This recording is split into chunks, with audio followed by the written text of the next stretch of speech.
Hi, I'm Mary Jo Boyd, here with another eBite from Attorney Computer Systems. Today we're going to talk about general ledger and how to add a manual journal entry. What I mean by that is sometimes we have to create journal entries that aren't automatically created for us from Tabs or from accounts payable.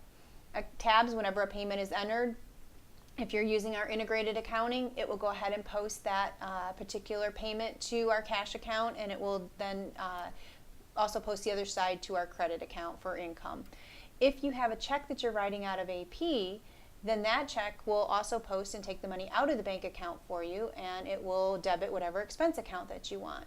But there are times that you have automatic debits that come out of your checking account that might not be running through AP or going through Tabs, so we have to manually create that entry.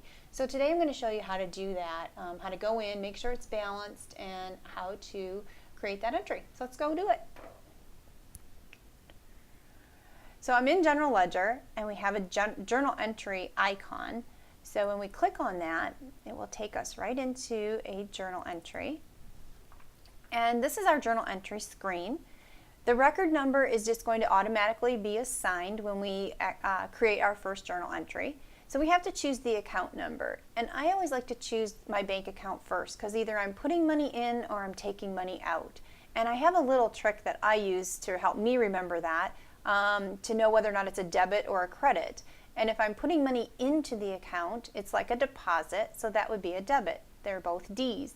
If I were going to take money out, it's like a C, or writing a check, so that would be a credit. So I start with my bank account, and I'm in my sample data, so I'm just going to grab my operating account.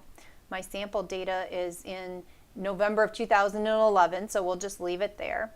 I can give it a reference number, and you'll notice on journal entries that come in from Tabs, this is usually the client number, but if I'm paying the rent and I just want to, it's automatically deducted out of my account, or maybe this is payroll. That's another one that sometimes you're getting a payroll sheet that you need to go and enter these manual line items for. But for this instance, I'm just going to say that this is the rent. I'm going to give it a description. I'm taking money out to pay the rent. It's an automatic debit from my bank account, and let's say that that is $1,000. Once I've got that information in, I also could choose a journal. Some of you may have different journals that you've set up that you want to post this to. I'm just going to leave this in my general journal, and I'm going to save it. After I've saved it, I have the first side of my journal entry. I've got my credit side, and general accounting rules tell us that we have to have a balanced entry before we get out, so I have to have an equal amount of debits. Now I could split this. If this were something that part of this rent went to one account and part went to another, I can create as many line items as I need to, as long as I keep this in balance. So for payroll, this could be several different line items that's posting to each of my tax accounts or whatever. But in this instance, for my example, it's just going to be a one credit and a one debit entry. So at this point I have to enter the other side, so I'm going to do my drop down, and I'm going to scroll down, and I probably have some kind of an expense account down here that is set up for rent or something. So here's office rent. We'll choose that, and I'm going to debit that side, and it will be for the same amount of $1,000, and I'm going to save it. And now I have both my debit and my credit. I'm in balance. It's got a zero amount to disperse to either side. And down here I can see that I have 1,000 and 1,000 for my debits and credits, and I'm in balance.